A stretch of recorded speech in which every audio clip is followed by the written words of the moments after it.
سياد ليك شيء وكما زي ما كوكو رئيسه تدوينها شرفت له مدني مروي با وزير بحجينك هوينك الصومالية bulshada qaaliga ah qiimaheeda kala badan waxgaradka Soomaaliyeed xafladda tan dadka noo dhigay oo ugu casuumay caawa inaan ka soo qayb galno dhammaan basaad u dhantihiin waa mahadsantihiin aniga hadalka sii badin maayo waayo waxaan sheegi lahaa horaan loo sheegay waa haray looma hadlaayo laakiin waxbaan ku daraayaa wax yar baan ku darayaa marka ugu horeysa waxaan rabaa inaan idin xusuusiyo maalintii SSC loo dabaaldegayay oo la aasaasay goobjooganka ahay oo waa ka gudbiyey xafladii labaad oo loo dhagayna goobjoogan ahay oo ka gudbiyey garaadaan markuu yimidna waa goobjoogan ahay oo ka gudbiyey caawana hadda laba qaatumo wax kala oo marka aragtidaygu waa isku badatay in la isku yimaadana waa waajib shirka ka dhacay markaa usoo laabto la socday atumo London saaxiibkayga qaaliga ee Saciid Cabdulqaadir Xabshaye ee la socodsiiyey markasto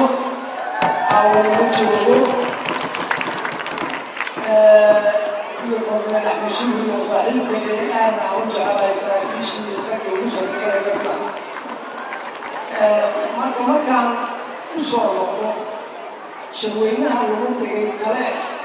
magaaladaas taariikhda weyn leh ay dadkoo dhan ay soo hadalqaadeen taariikhdeedana ay hore u lehedo intii ilaa yaraantii aan maqli jiray meeshii fadhiga u ahayd Sayid Maxamedna nin la inkiri kara maaha laba nimaa iska hortimid oo ninkii ككلنا والتنوية لكن شو مجري مركا وحول ورهبلو تنت محاد عين محاد جروا يسوي من العقبة بس تنت وين تا مركا سور والله أنا محير ندي أقول مركا معناه وحكى ورا سيد محمد هذا تاريخ سوى إسكعده قال لي مسلم واللوي والله صعدا مركا ماشي فني قوي آدي هذين للضون تي أو فني الوجود مالك لو الوجود يكره لكن تاريخ عام بالضون تسينا مثله وارتعادي تدوينها شرفت له قاتم الله بحي ست أحداث قبل كسوجيدو عيوه كتشنيي من موجيي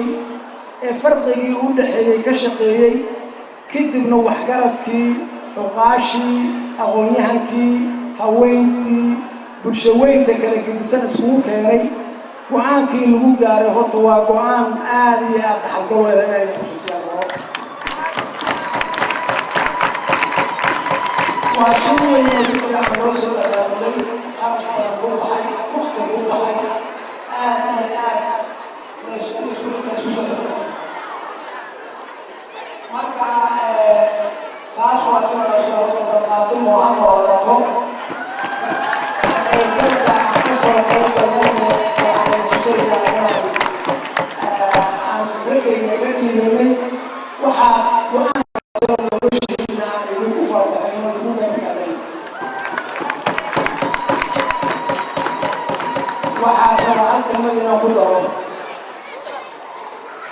كلمتاس من يقول لي كذا واجبي وأنا كلي لا عدمو كلمتاس وعيتها نفط بني آدم كرامالي ما أنت لما نفط الوجر ولا كيسي دولة في عن أو مثلا أو مثلا أو ذلك شيء ما هي موانئ بس ضعيف وسيلة تذكير الوجود البالية نبضنا اللوجارة وناقنا مثلا على مشي لوربلي intaasoo waxgarad oo caqli oo qaal ah arrintaas waxaan leeyahay baryaan alla fiirsado nabadgelyada ku dadaala qaatuma garab taaganahay waa maxasantihiin kusoo dhawaada